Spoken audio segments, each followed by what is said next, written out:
I now turn the program over to Becky and Alberto. Thank you so much for that generous introduction, Ben. And you all may notice this is Ben and Alberto's pictures from the high school yearbook from Columbia, class 1962.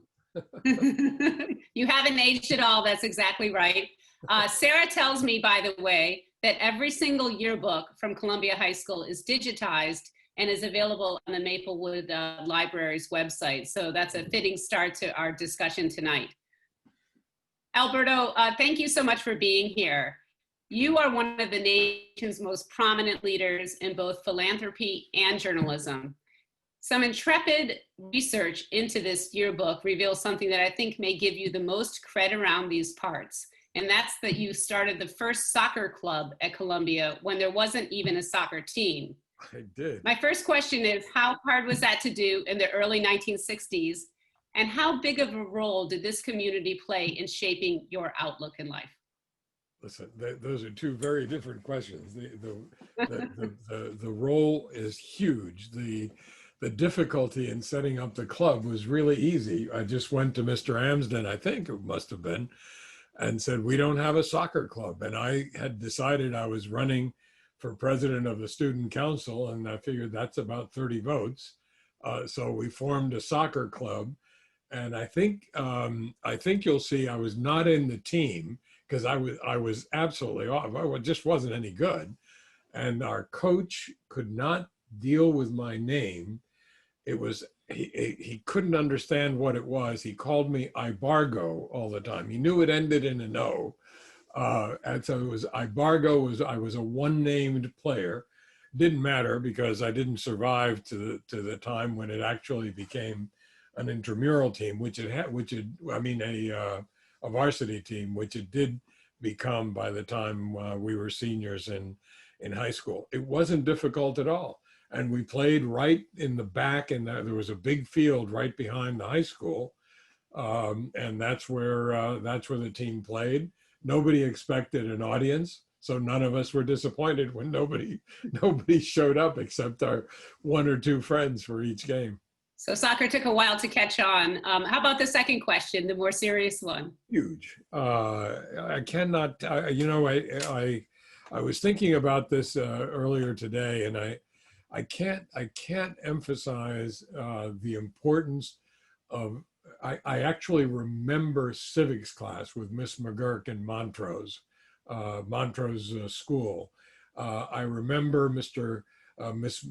Cunliffe in junior high school, and Mr. Huntington, the history teacher, and Mr. Rowe, the math teacher, and Mr. Fleming, our counselor, the engagement, the civic lesson that their lives were for us are lessons that I still think about. I still remember things they said. I still remember their discussion about government, about democracy, and I still remember their insistence on the community. I also owe so much to town organizations. My father thought I should get a job, but as president of the school, I had made a campaign promise to set up a student exchange, an international student exchange. And we did. We set one up with a school in Argentina.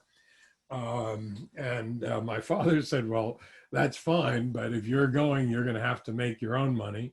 And thanks to the Benevolent and Protective Order of Elks, I don't know if they were South Orange or Maplewood based, but they were hometown based, and they helped me pay for the ticket to go to Argentina that summer and France as a student exchange student the summer after that. And that began a life of attention to international and world affairs. I met my wife of now 51 years on that trip to Argentina. She was a student at the high school that we went to. And I'll never forget that the town hall deli had the best sloppy joes I have ever eaten in my entire life. It still does. Your career took you to law and then to journalism, where you were the longtime publisher of New York Newsday, one of my alma maters, and then the Miami Herald. You joined the Knight Foundation in 2005, just as newspapers were really beginning to struggle. Could you explain the mission of the Knight Foundation, to those who may not be familiar with your work?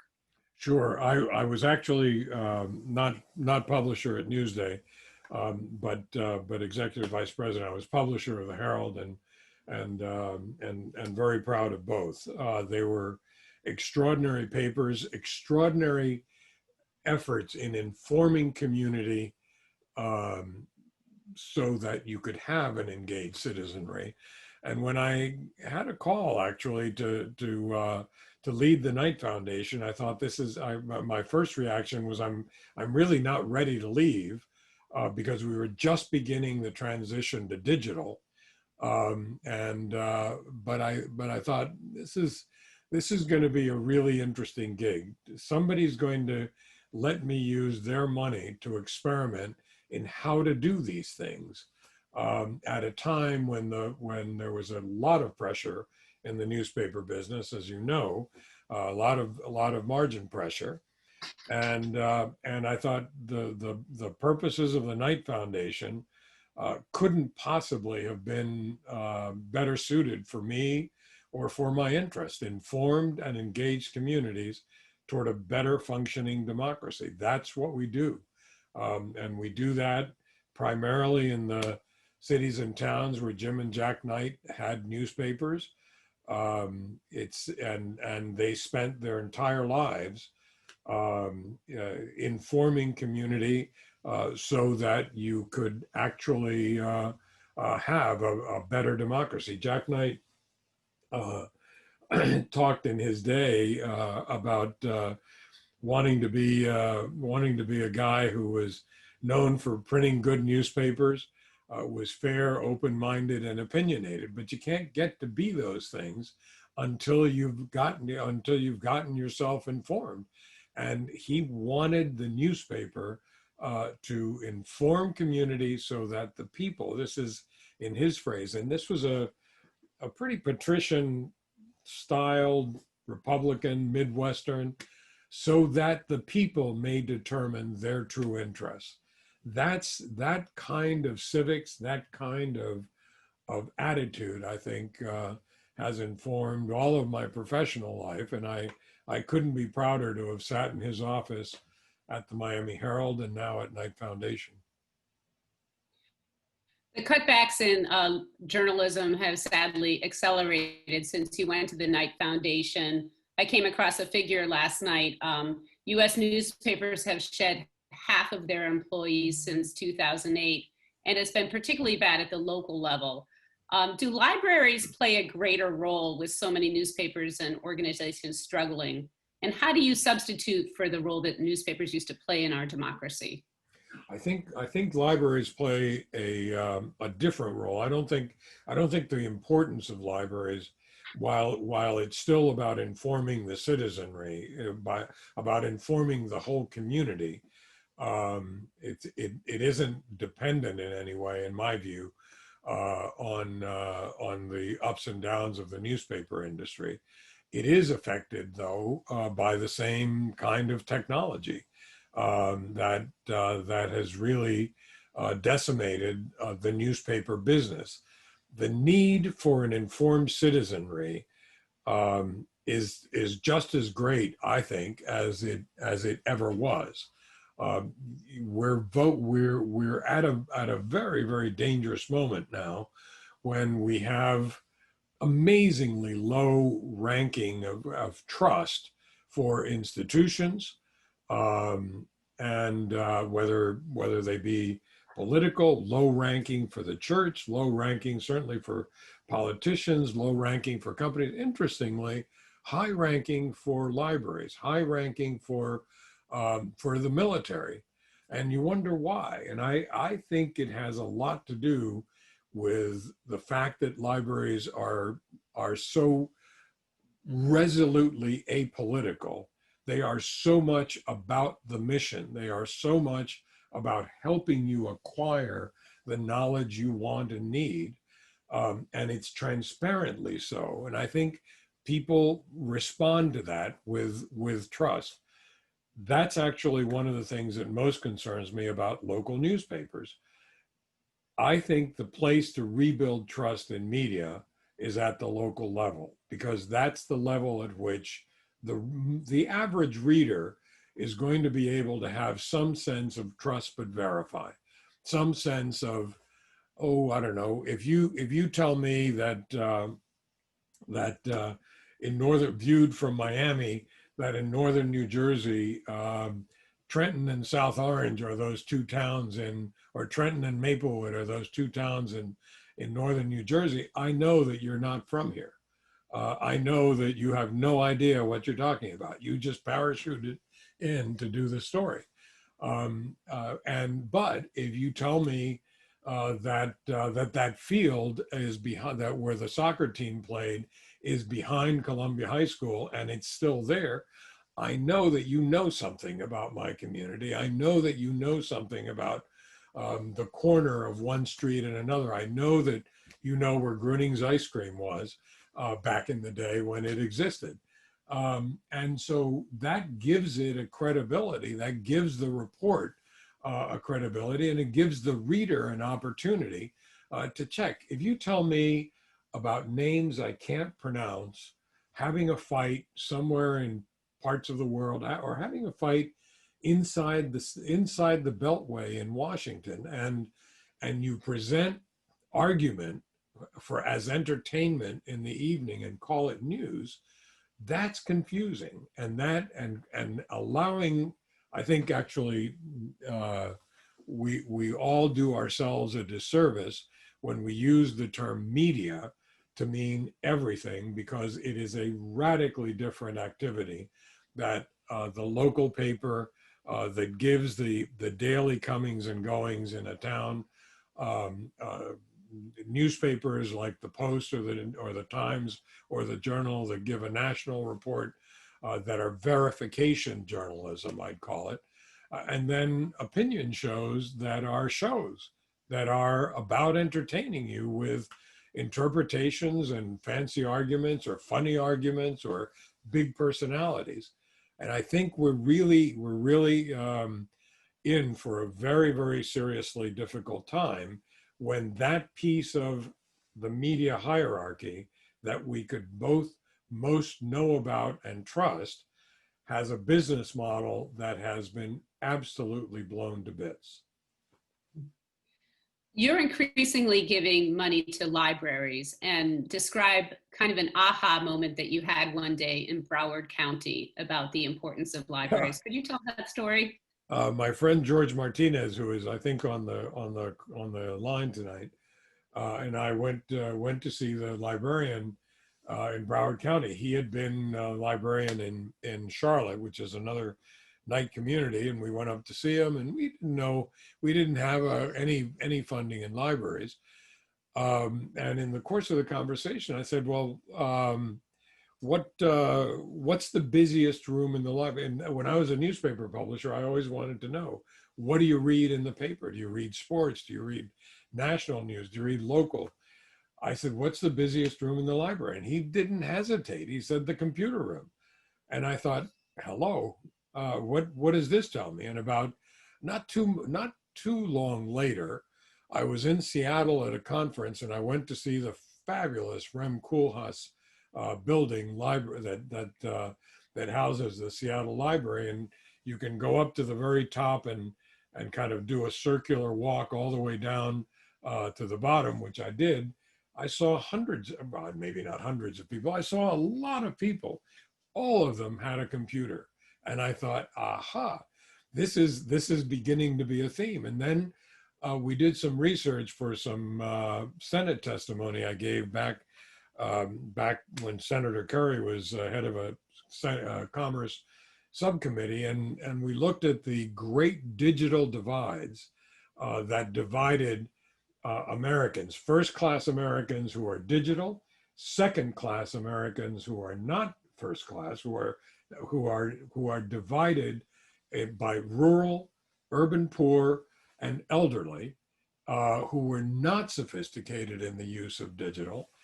And I realized, wait a minute, so what is the institution, what is the place that we're all in every community, rural, urban, whatever, what do you find? You find a library. Thank you, Mr. Carnegie. And in every place, that place is trusted, and it's trusted among the most of any kind of institution. And guess what they also have? They have Wi-Fi. And guess what teenagers do? They go to the parking lot to get the Wi-Fi. And so bring them in. And so we started thinking about funding libraries to extend their digital footprint, to extend their offering, to extend the Wi-Fi, to extend the connection between youngsters and older users of the library, to get equipment that wasn't, that wasn't the original PS3, but something a little bit more modern. And that began now $32 million later. We've been funding various and sundry kinds of programs to help libraries transition into the use of digital technology, trying to find the audience, trying to find the people where the people want to be. If they don't want to come to the library, if they want to take the book out, an ebook, no amount of telling them that holding a book in their hand. I just got this one about the Akron Beacon Journal during the Kent State riots. The Akron Beacon Journal was Jack Knight's first paper. I'm going to enjoy reading this. I'm going to enjoy holding this. You know why? Because I'm an old guy and I really like to hold it this way. But so many more people just want to read it on their iPad. And so who am I to tell them no? I'm here to tell them, knock yourself out. Let's get you the book you want. And we're not quite ready to announce it because our board just voted it yesterday, but we've just agreed to make a very significant grant, $5 million to a trio, a consortium of George and Lily Weinberg, who are my colleagues on this call, are probably saying, what is he doing? We haven't announced this yet.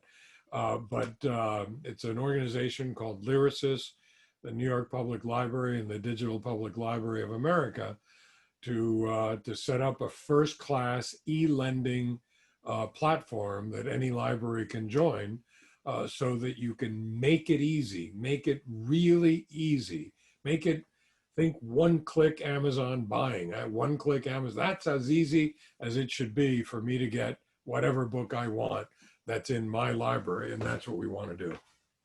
So is e-lending, maybe you could give another beat on that. Is that the future in a sense, where we have libraries around the country that can do that can do what it sounds like the New York Public Library will be able to do?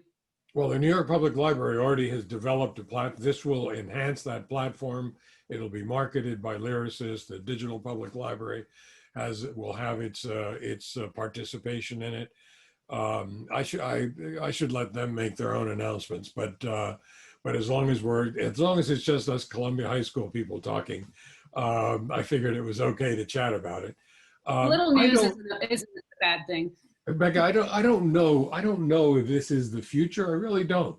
I don't think anybody does, but I think all of us have an opportunity to try to get ahead of the curve.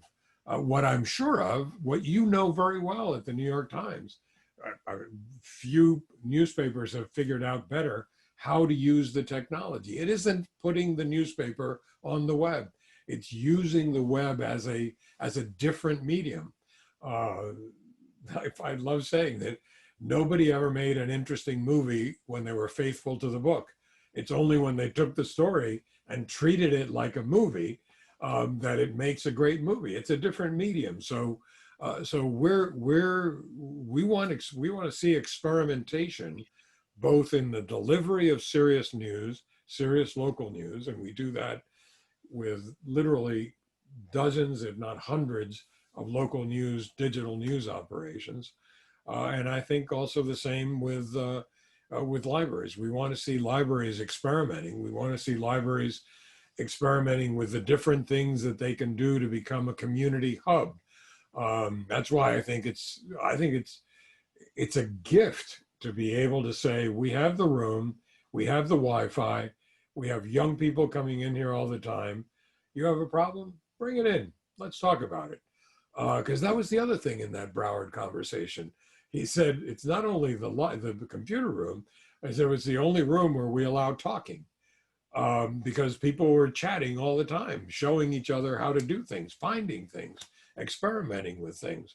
And that makes the library, that makes wherever that's happening, that makes it a center for curious people, a center for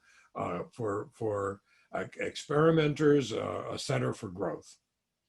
How concerned are you about the digital divide, especially as we're going to remote schooling?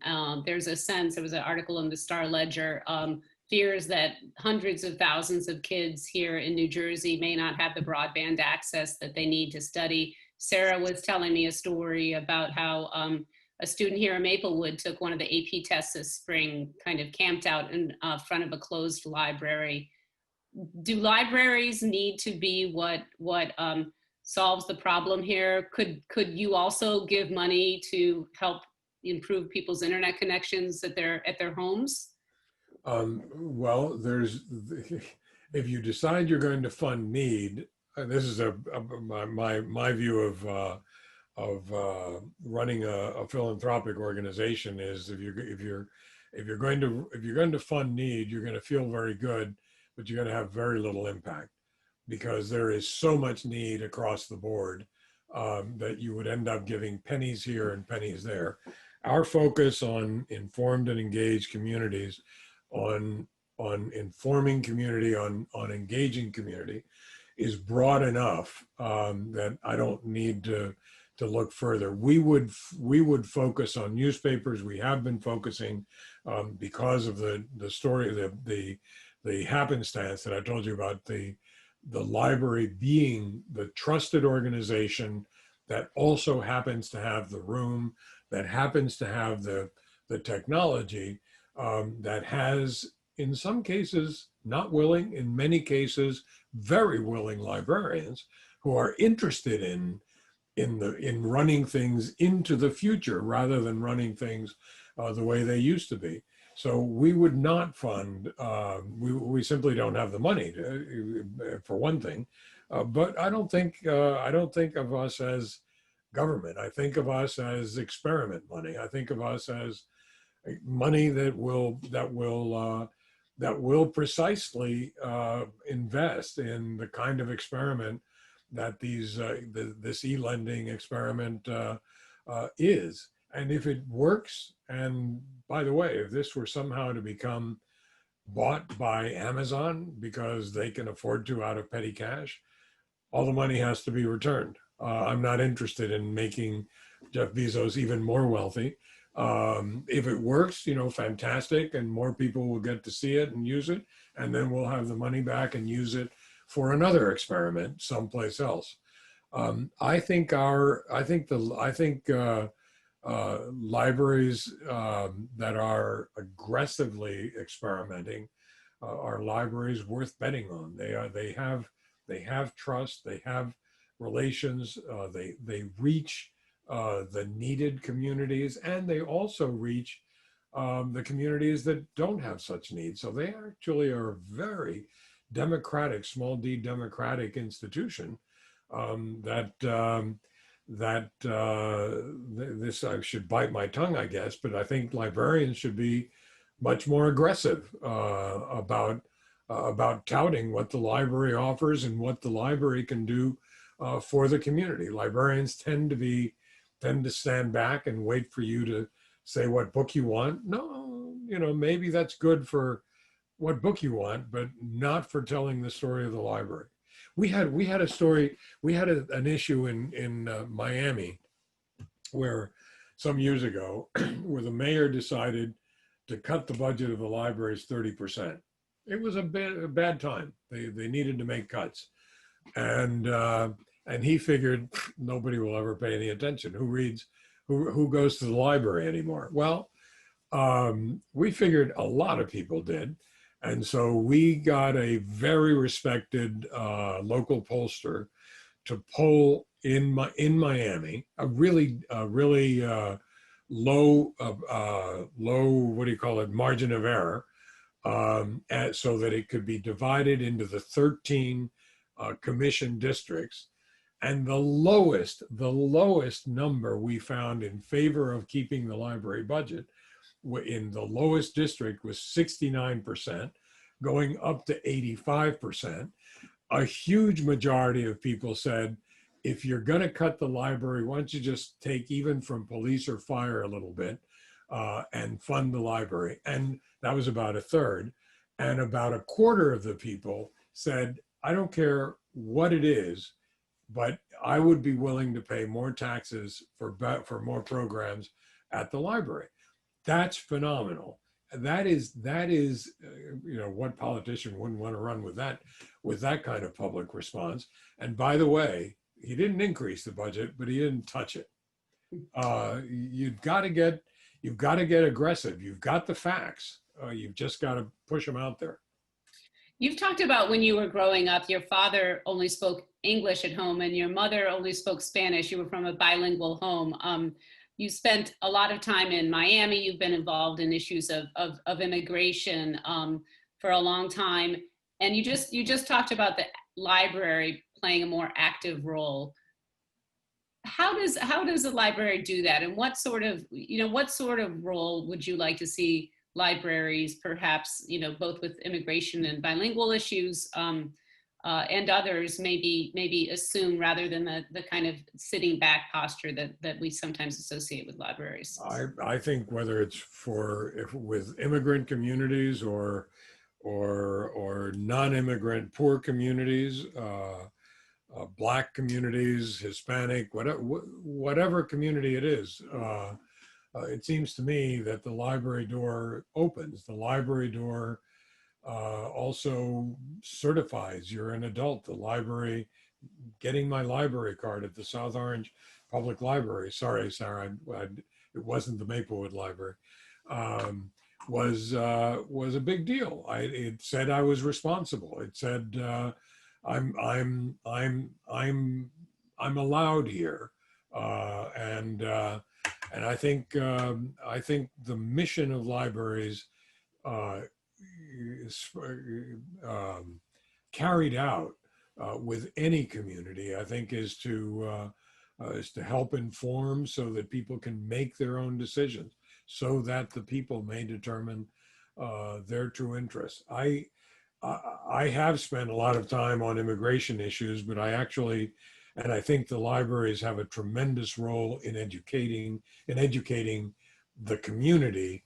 I'm not sure that they necessarily have to think about it in terms specifically of immigration. I'm the son of an immigrant from Cuba who came to Philadelphia in the middle of the Depression, and married an immigrant from Argentina that I met thanks to Columbia High School and the Benevolent and Protective Order of Elks. But it was. So I'm pretty pro-immigration and pro-legal immigration, but it is, in terms of the library role, I see it as the role in community, and it's a huge and very important role. I just wish they were more aggressive with the city council. It's easy for me to say, more with the city council, with the county commission, and somehow figured out maybe we're a little bit more maybe marketed themselves better.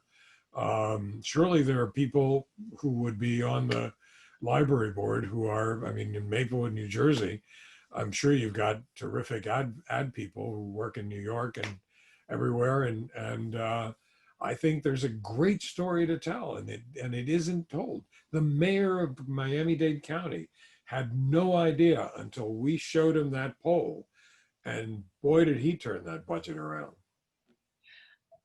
There's a lot of discussion in the country right now about race and equity and inclusion. And you've said in the past, you've always concerned about a disparity about who runs and supports libraries and who uses them. How can we change that? And do we need to rethink the approach? Do libraries really need to try harder to serve these communities? I think absolutely. I think a library that sits there like a bump on a log, waiting for people to somehow intuit that you're supposed to go there to get a book, is a library that I just don't think is going to survive in the digital age or in this society. A library that has no people that look like the community, that talk like the community, that think like the community, that share music with the community, that share interests with the community, share what kinds of books might be of interest to feature, where to feature them, where to go talk about them. It's like everywhere else. I mean, if you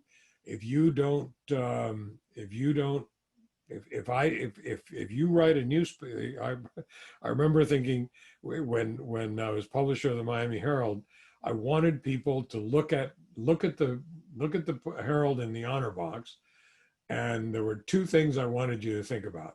One was this newspaper. No, one was you saw the Herald, the headline and the full photo, and you immediately reached in your pocket for 35 cents. This is a good thing. Second good thing is you opened it up, you read it, and you said to yourself, this newspaper is written for people like me. And that's whether you're lefty or righty, doesn't matter. It's simply about the thing we care about, which is hometown. Libraries have their own version of that, it seems to me.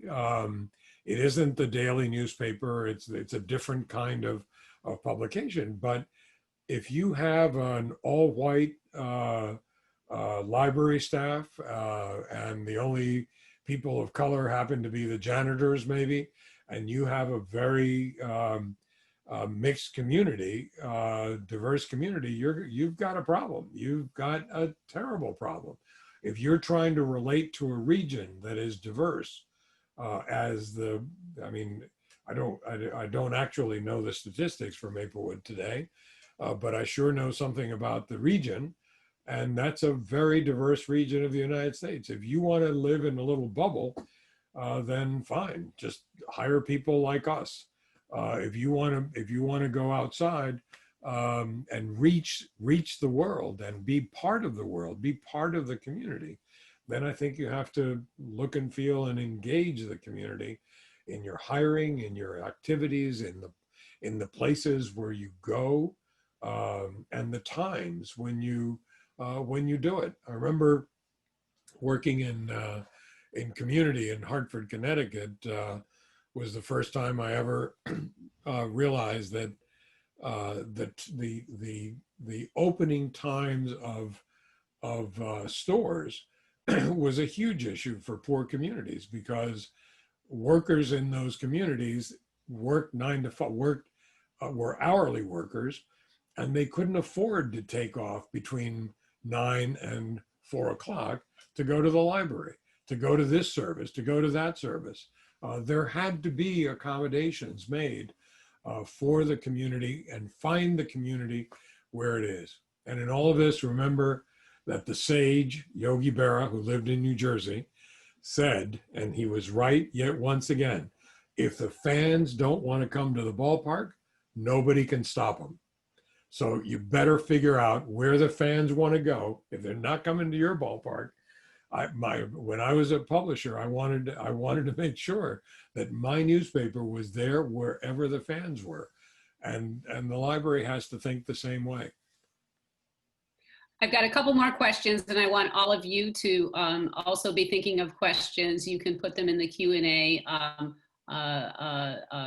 queue right here on the screen. Alberto, has the pandemic accelerated the digital transformation or the digital imperative for libraries?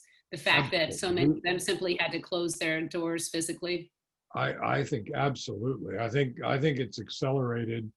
I think it's accelerated a number of things. I think it has highlighted racial divides. It has highlighted economic divides. Your newspaper has done, I think, phenomenal coverage on these issues, showing why it is that places where poor people are concentrated indoors are places where the disease is spreading faster. How that I was going to say unnaturally, but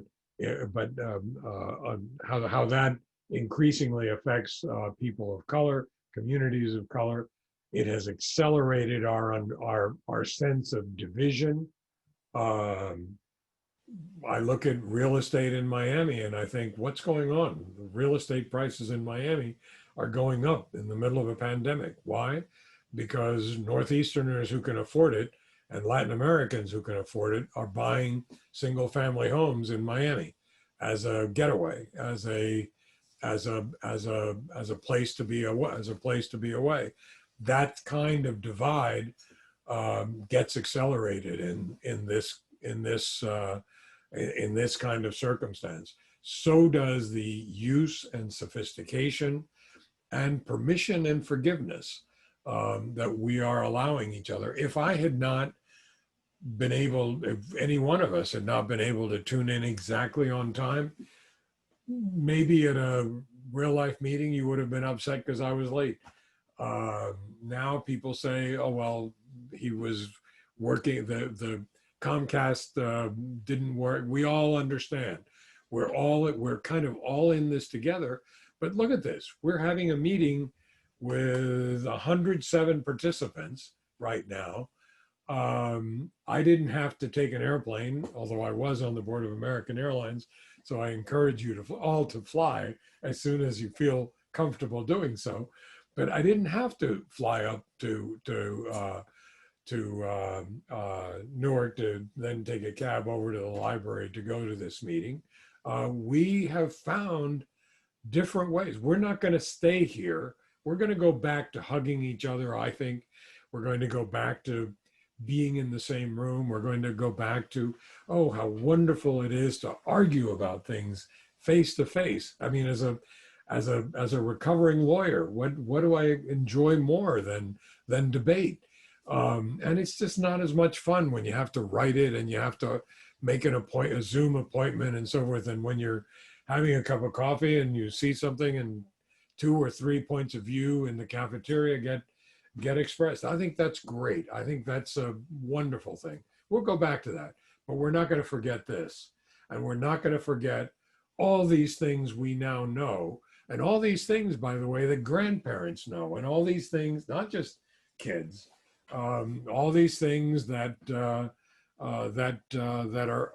around and available and getting cheaper all the time and getting more. The currency is it's less and less expensive to have these connections, and I think that's wonderful.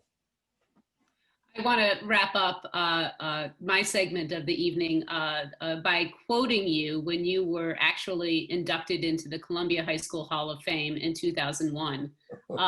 You gave advice to the students, which I thought was very touching, and I'll read it here.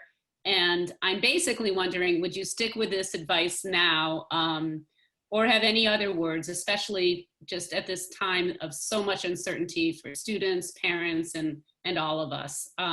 Here was your advice in 2001. People who make a difference in your life are not the ones with the most credentials, the most money, or the most awards. They are the ones you care about and who care about you. I know. I believe that. I've always believed that. Susanna and I have known each other since high school. We've been married 51 years. I have Ben. I have trouble calling him Ben. I still call him Benji. Ben and I have been friends for all of that time. I think of the person who introduced me that day at the Columbia High School. And by the way, the Hall of Fame is in the library at Columbia High School. But it was Mr. Fleming, our guidance counselor. This was a man who really cared about his students, who took a personal interest, who guided, who cajoled, who pushed, who shoved, because he cared, because he mattered. I always look for that personal connection. I have been blessed so many times over. I just can't tell you how blessed I think I've been in my life with phenomenal people, many who are well known, many who are very, very famous people. And the ones that I keep going back to are the ones where there was that personal connection and that caring. Good advice. And with that, Sarah, I believe we have quite a few questions. Yeah, so we do have quite a few questions, so we're going to get to some of them. And for those that we can't get to this evening, I'll try to send on answers after the event. But the first question I thought we'd start with is, what is the library role in bringing communities together, particularly against what is dividing us today? As we work to reimagine the Maplewood Library, what do we need to prioritize? I think first of all, you need to decide what is your purpose. What you need to be able to articulate. What's your reason for existing? I can't think of a worse idea than somebody saying, well, the library ought to be there because it's a good thing. It's been there as long as I can remember. Or you ought to read books. Well, I don't know if I ought to read books. Tell me why. What is it?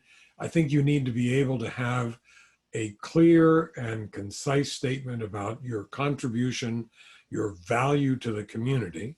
And I think you need to base your activity on that strength. I think you need to offer what you're strong with, what your strong suit is. So rather than think of yourself as the mayor, or rather than with an obligation to deal with everybody, or rather than think of yourself as some kind of I don't know, omnipresent power, I think you think of yourself as a servant leader. You think of yourself as somebody who's offering knowledge, offering wisdom, even offering it evenly, offering it fairly, offering it openly, but then get a little more aggressive and get in the face of people. It isn't just passive. It isn't just a question of sitting back and waiting to be discovered. I think you need to be a little bit more aggressive. So that's one. Two is and by the way, trust is huge in that. Libraries as an institution have trust that they are, if they're not aggressively pushing on it, they're squandering that incredibly precious asset. Secondly, you have the ability to bring people together because you have something that poor people and rural people, and well, rural is not so much an issue in Maplewood, New Jersey, but poor in the general area certainly would be. Elderly, you have the ability to make that digital connection with first-class citizenship. It's simply true that if you're not digital, you're not a first-class citizen politically, economically, socially. You're just not. And so libraries have the capacity to be the bridge for that part of the population. That can be a vital part of the population. If they're included, the libraries have a role in including them. And then the third bucket, I'd say, is libraries as a meeting place. I know we're not meeting right now, except virtually, but here we are. But I think rethinking the hours of the library, is absolutely essential. I think the 9 to 5 or the 9 to 3, whatever the hours are of a library are, is a good idea, and it's a convenient idea for how to staff when you have a small staff, but may simply not be good enough to meet the needs of the community that want a community place, that want a place to feel safe in, that want a place to feel welcomed in. That's part of them. That's part of their community. Well, thank you. I'm going to work on being more aggressive in my town. So the title of this webinar alludes to how libraries might create a more just community. Can you speak to this specifically? Yeah, I really believe well, in two ways. I think the way the library acts, the way the library walks the talk, I think should show equity, should show inclusion, should show, if you will, justice is maybe the wrong word, but should show equality and diversity and inclusion. Should show that this is how we treat all of us. This is this business of learning and of discussing and of learning by sharing, and of learning by discussing with each other, I think is an activity for everybody. That is an incredibly democratizing kind of activity. And the example that the library gives in how it's run, I think is important. And the actual substance of what it offers is also important, because if it only offers dead white male authors, guess what that says about the library's point of view? If there are no women authors, if there are no Hispanic authors, if there are no Black authors, if there are no Black authors invited to the lectures by authors, if you don't make a point of making sure that that you go to churches to let them know that you've got certain authors coming in, if you don't again market yourself wherever the public finds itself, I think you're going to find it's more of the same in the same bubble. And that's not really what you want. What you want to do is, by your action and your offering, to show that you really believe in equality. Thank you for that. So our new principal at Columbia High School has joined us, and he has a question for you, so I thought I'd ask this. Has the Knight Foundation worked with school libraries or media centers? And if so, what partnerships intrigue the foundation most? And this is from Frank Sanchez. Frank, I am thrilled I would love to meet you one day. You are, I'm sure, a worthy successor to Robert Amsden, who was the principal when Ben and I were there, and he was, and I'll never forget him. He was the guy who helped me reach out to who actually did the reaching out to the school in Argentina where we set up the student exchange, because he had been the library director, the school director there. And I also remember that he didn't like seatbelts. Seatbelts were just coming in, and he said he could understand why people would want them, but he just didn't like them, so he wasn't going to wear them. I don't know why I told you that, but that's a Columbia High School principal story. We don't actually work directly with public school libraries. To be honest, there's no real reason why not. We've primarily worked with libraries in the communities where the Knight brothers had newspapers, which tended to be in the South, Midwest, and West. And so, no, we have not worked with high school libraries. I would think though, that high school libraries would be a great place for experimentation because you've got digital natives. You're crawling in digital natives. You've got them all over the place. And it could be a very interesting experiment to see what works and what doesn't with a TikTok generation. So what's the TikTok version of Anna Karenina, Sarah? I something to think about. I'm not sure that's an easy bridge to make, but I think there's something there. These people have been swiping and have been seeing movement and seeing color and hearing sound from the time they were infants, and they don't think of it as something to go to. They just think of it as something that is, I remember when I first got an iPhone, this particular version of iPhone, I fell in love with it. I really did fall in love with it. I didn't just like it, I fell in love with it because I felt it was the first one that by doing this, it knows who I am and becomes in effect part of my hand. I thought this is the step toward what I saw in the Star Wars movie.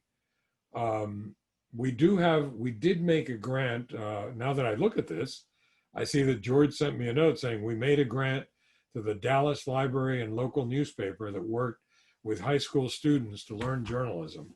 I'd rather have the journalists learn about digital from the high school students and have the library maybe make the connection.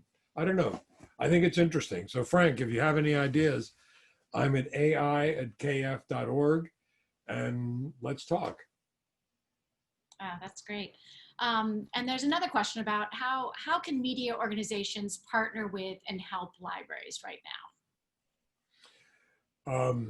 I think, oh my, poor media organizations, poor newspapers, and look, I'm not sure what the answer to that would be. I think Rebecca ought to answer that because she's working at one of the few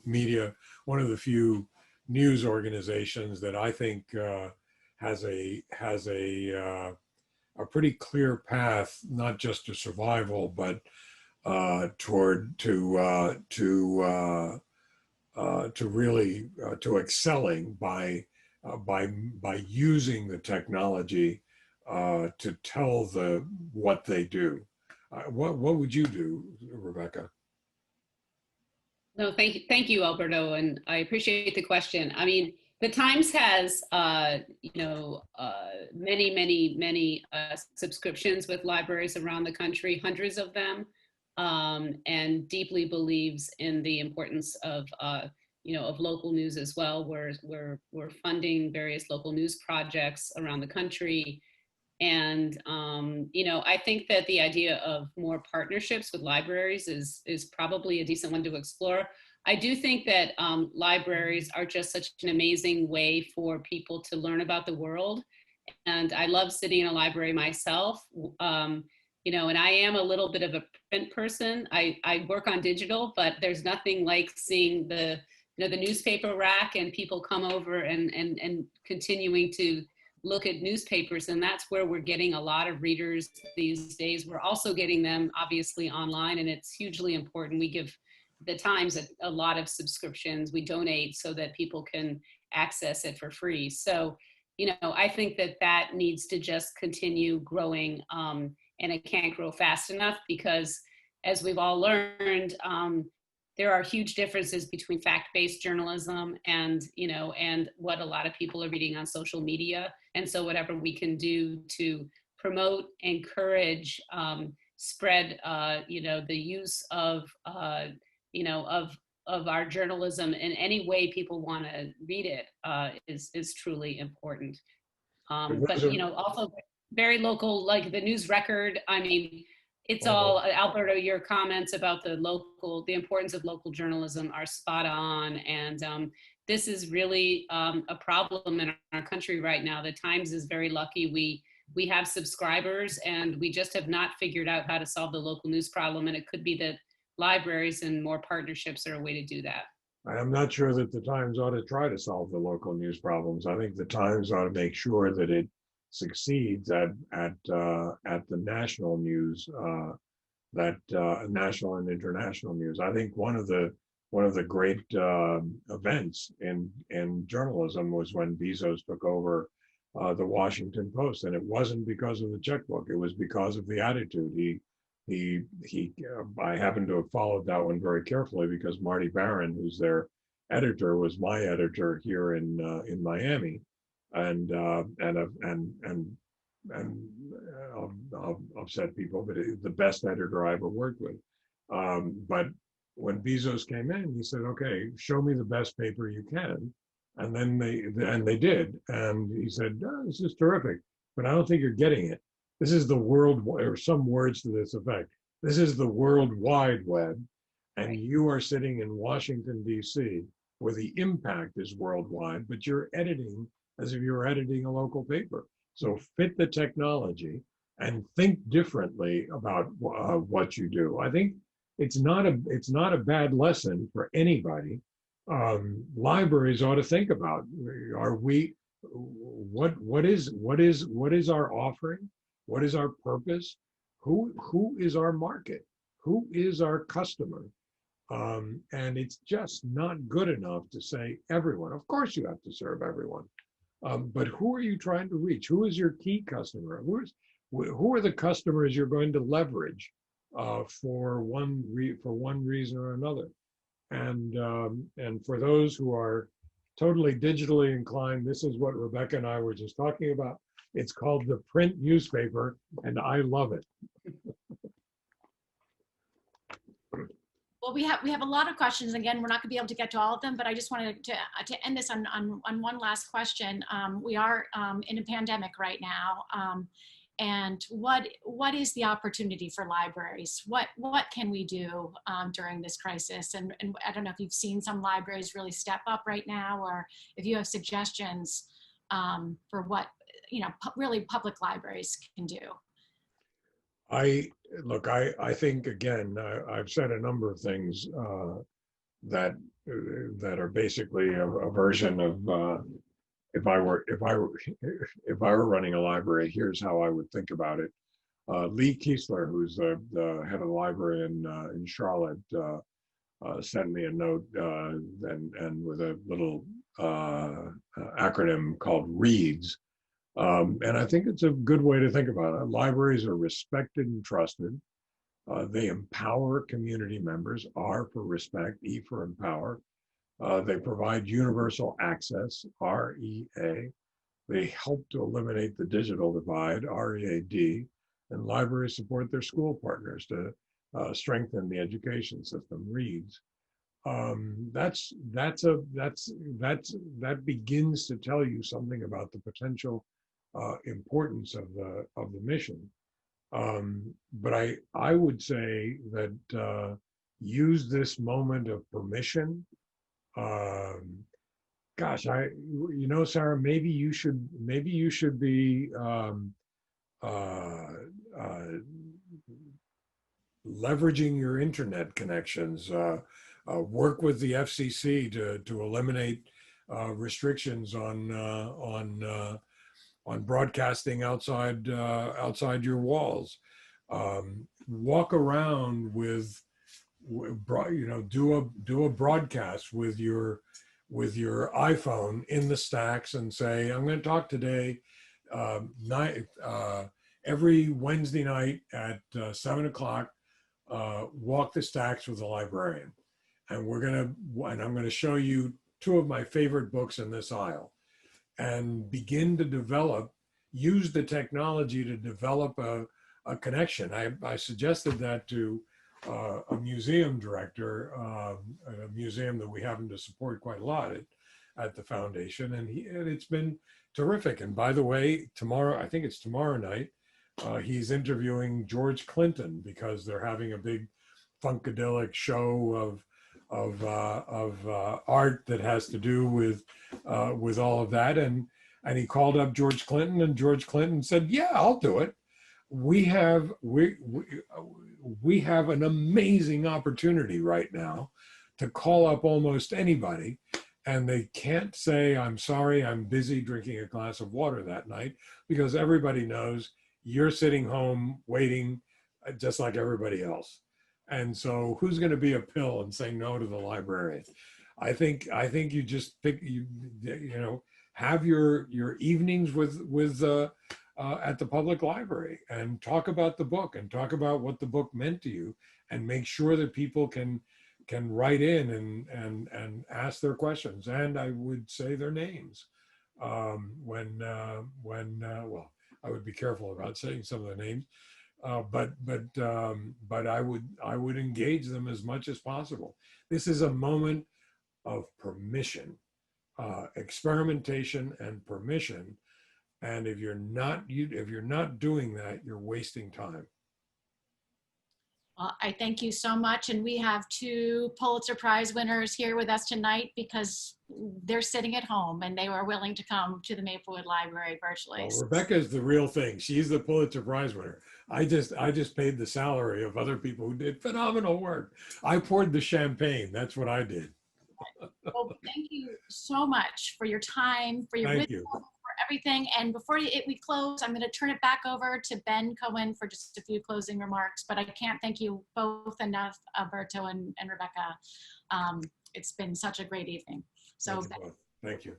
You need to unmute. Yeah. Wow, that's about all I can say is wow. You know, our special thanks to Alberto and Becky for their extraordinary contributions to tonight's discussion. When you see and hear real talent, it becomes obvious, and we saw it and heard it tonight. On behalf of the Maplewood Library Foundation, thank you all for attending tonight's compelling, enlightening, and extremely timely conversation about the library's role in creating a just society.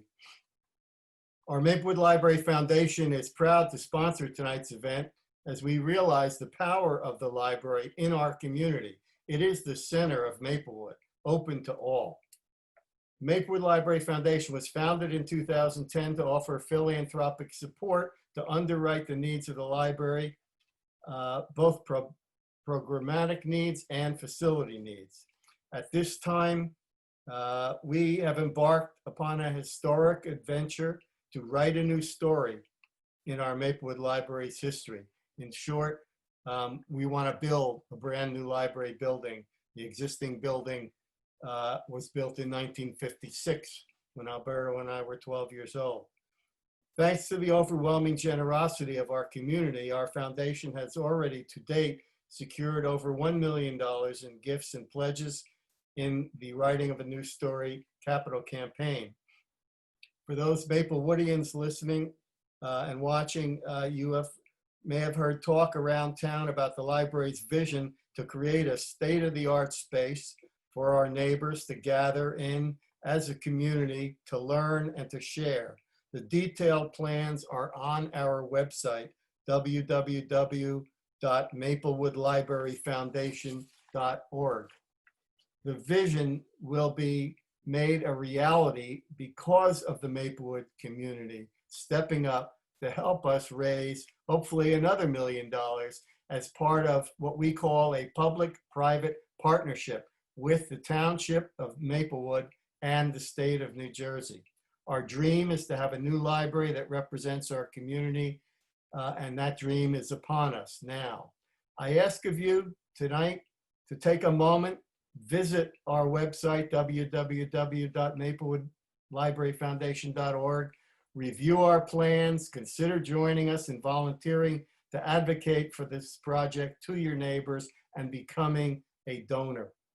Thanks to our amazing library director, Sarah Lester, and to our foundation events committee, Eva Bacon, Becky Ritkers, and Ariel Cohen for making tonight possible. And once again, a special heartfelt thanks to Alberto and Rebecca. We wish you all good health. Thank you again for joining us. And everyone, good night.